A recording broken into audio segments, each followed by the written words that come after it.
สำหรับคลิปนี้ค่อยสิมาแนะนำวิธีการเอา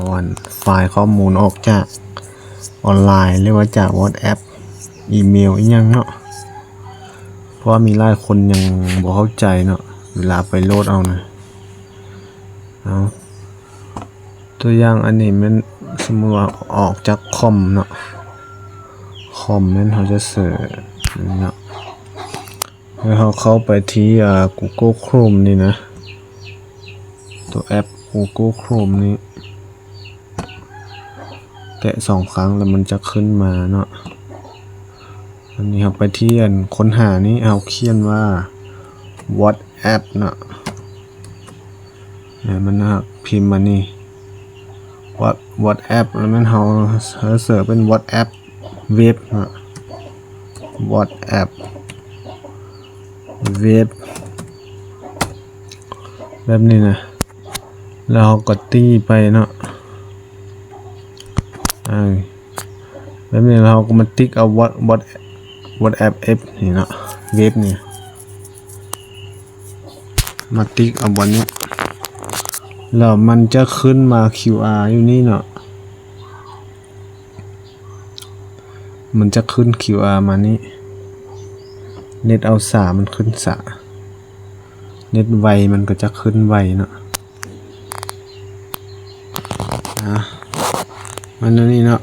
วันนี้มันขึ้นอันนี้มาแล้วเราก็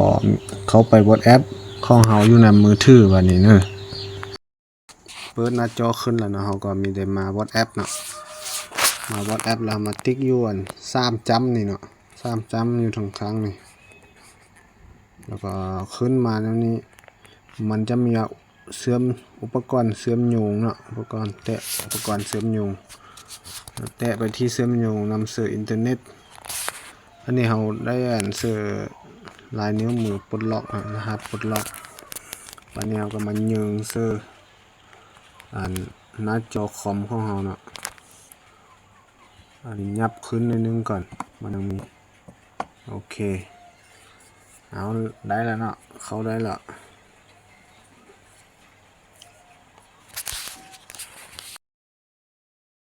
โอเคหลังจากที่เราสแกนไปมันก็จะออกมาแบบนี้เนาะสมมติว่าผู้นี้เป็นผู้ส่งมาให้เนาะเขาก็จะไปติ๊กเข้าไปเราก็จะไปดาวน์โหลดเอาเนาะติ๊กเอาดาวน์โหลดนี่เมื่อมันดาวน์โหลดสำเร็จให้เราไปติ๊กที่ขอบแจพี่เนาะขอบแจพี่เราลงมา5 คำว่าดาวน์โหลดลองเบิ่งนี่เนาะว่าเห็นบ่เห็นอยู่นี่เขาอยากรู้ว่าเห็นอยู่นำมันหน่วยเครื่องเฮาบ่คือเฮากดWindows หรือเบิ่งเนาะเปิดหน้านี้ขึ้นมาแล้วไป5 คำว่าดาวน์โหลดโอเคขึ้นมานี่แล้วเนาะเนื่องจากมันค่อยดาวน์โหลด2 ครั้งขึ้นมาด้วยหลังจากที่ว่ามานี่เห็นอยู่นี่เป็นแบบนี้เหรอคือเฮามีแต่คัดเอานี่เนาะไปเสิร์ฟ USB เลยเนาะเอาขั้นตอนของมันก็บ่ยากนะมีแต่เท่านี้